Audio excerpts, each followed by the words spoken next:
Salam sejahtera bagi kita semua. Pada hari ini saya akan mengajak kita semua melihat satu teks Alkitab yang di mana Lembaga Alkitab Indonesia memberikan judul Yesus ditolak di Nazaret.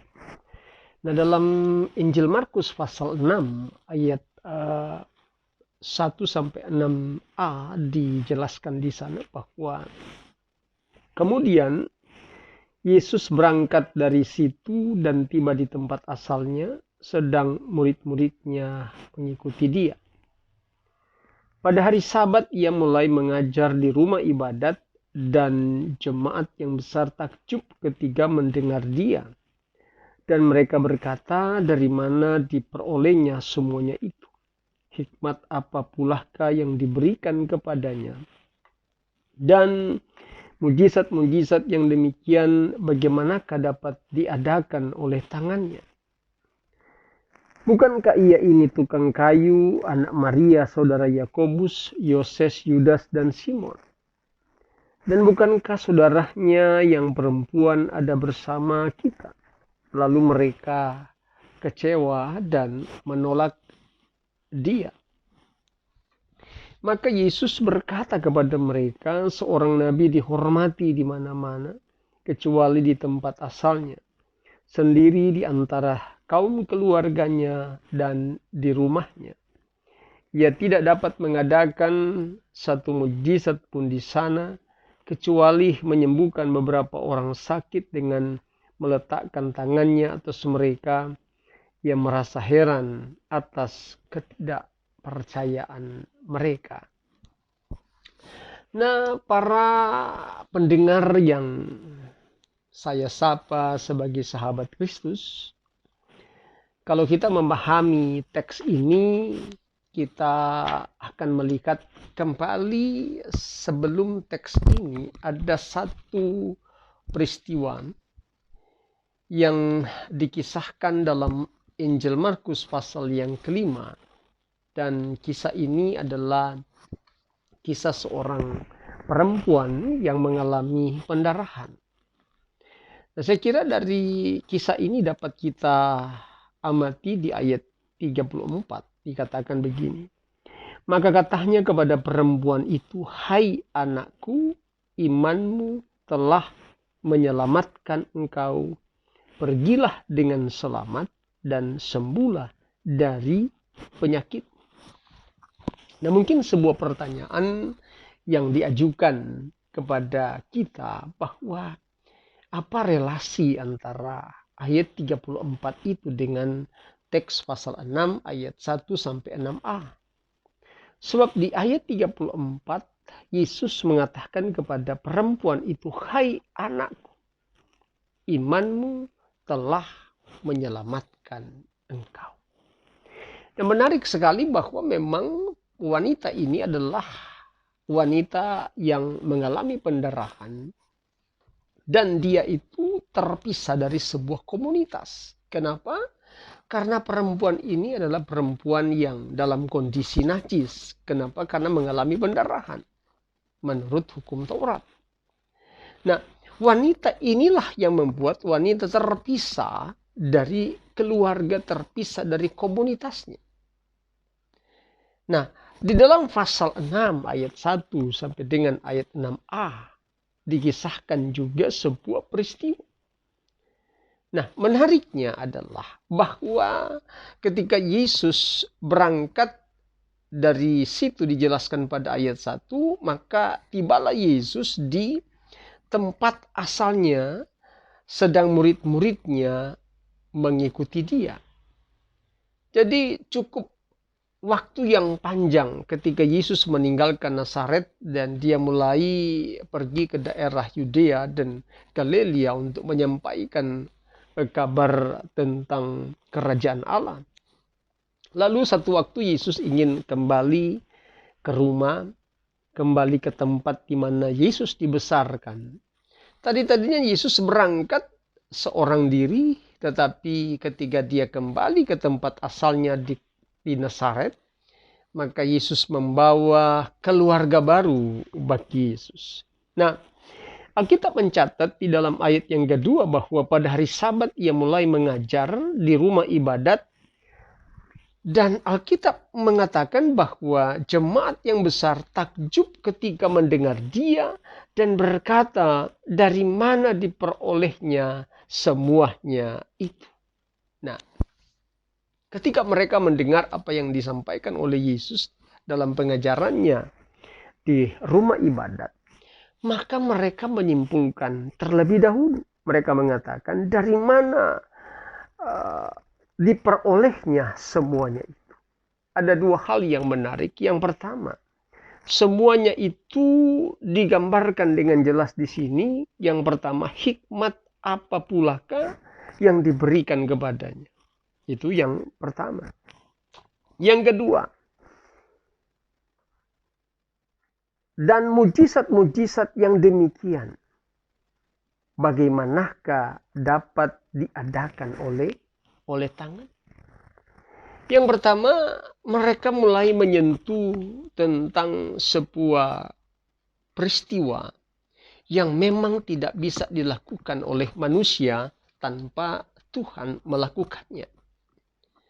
Mereka mulai mengatakan bahwa hikmat apa pulakah yang diberikan kepadanya. Mereka takjub melihat kenapa? Karena hikmat yang begitu hebat, begitu luar biasa dialami Yesus ketika menyampaikan kabar kerajaan Allah di rumah ibadat pada waktu itu.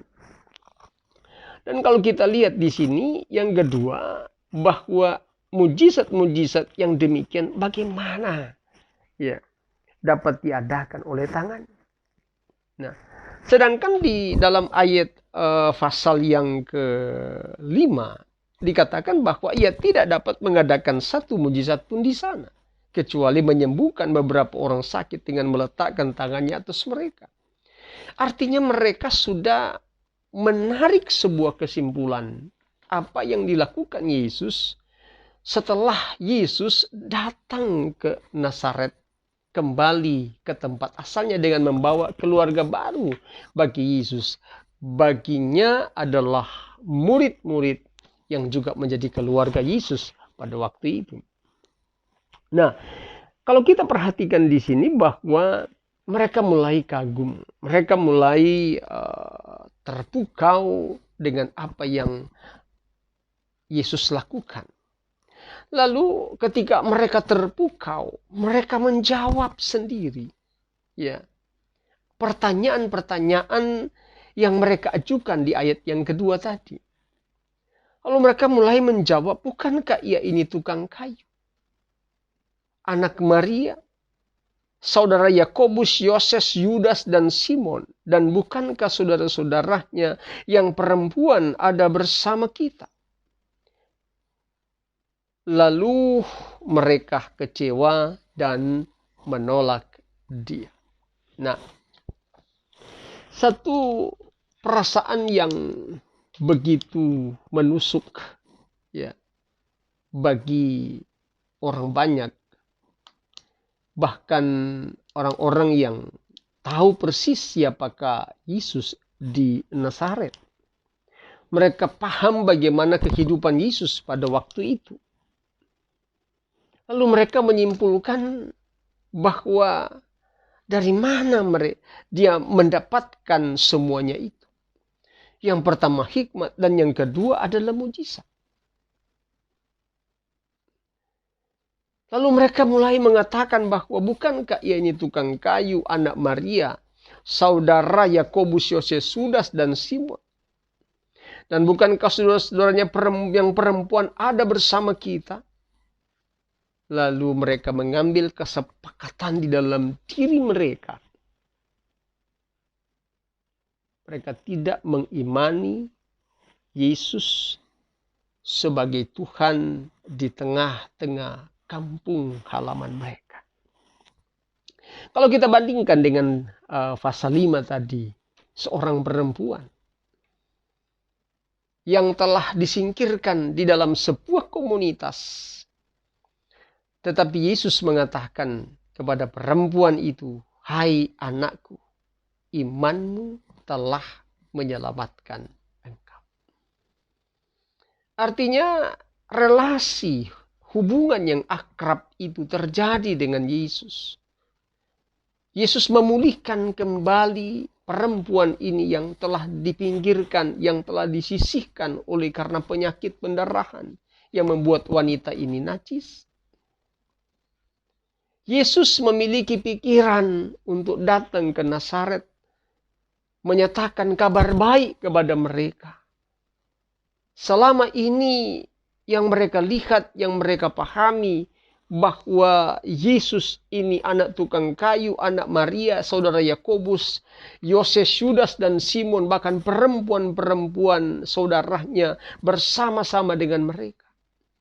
Bukan hanya sekedar manusia biasa, tetapi dia adalah Yesus, dia adalah Mesias, dia adalah anak Allah yang hidup, dia adalah Tuhan yang menjadi manusia.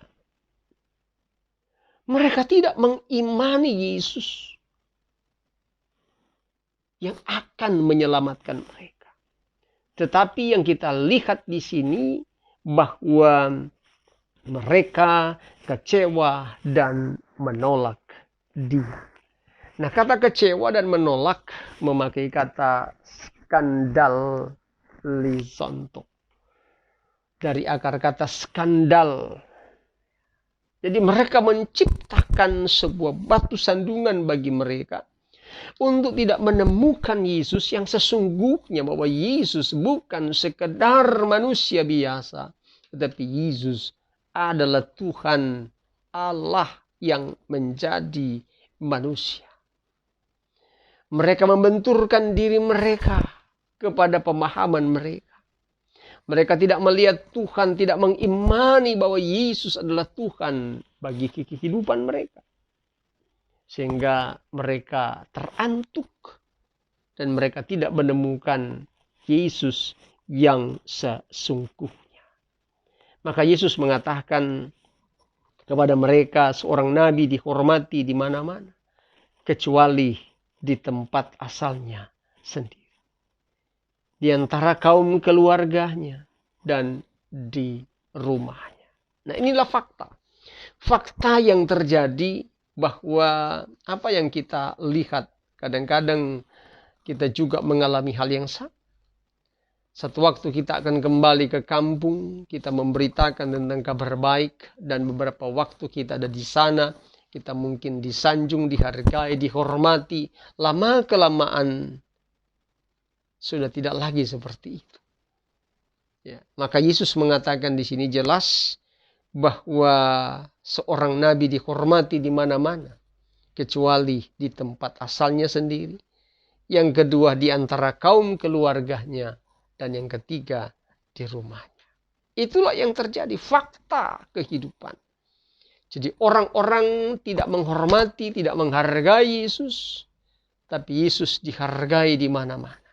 Mereka percaya bahwa Yesus adalah Tuhan bagi kemuliaan. Nah, ini menarik sekali, dan Alkitab mencatat bahwa ia tidak dapat mengadakan satu mujizat pun di sana, kecuali menyembuhkan beberapa orang sakit dengan meletakkan tangannya atas mereka. Inilah keunikan. Bahwa orang-orang yang menolak Yesus tidak akan mampu menghadirkan mujizat di dalam diri mereka. Karena mereka menolak dia sebagai Tuhan, sebagai sumber mujizat itu sendiri. Apa yang dirasakan oleh Yesus? Ia merasa heran atas ketidakpercayaan mereka. Jadi intinya adalah Yesus ingin kembali ke Nazaret, menunjukkan identitasnya bahwa dia adalah Tuhan yang menjadi manusia. Dia Mesias, dia juru selamat. Tapi mereka menolak, tidak mempercayai, dan itulah keheranan Yesus. Ia merasa heran atas ketidakpercayaan mereka. Nah, terkadang kita juga mengalami hal yang sama. Kadang kita merasa kecewa, menolak. Tetapi satu hal, jangan pernah kita kecewa. Kita tetap bergantung sepenuhnya kepada Kristus dalam situasi apapun. Kita percaya Yesus menolong dan memberkati kita. Haleluya, Tuhan Yesus memberkati. Amin.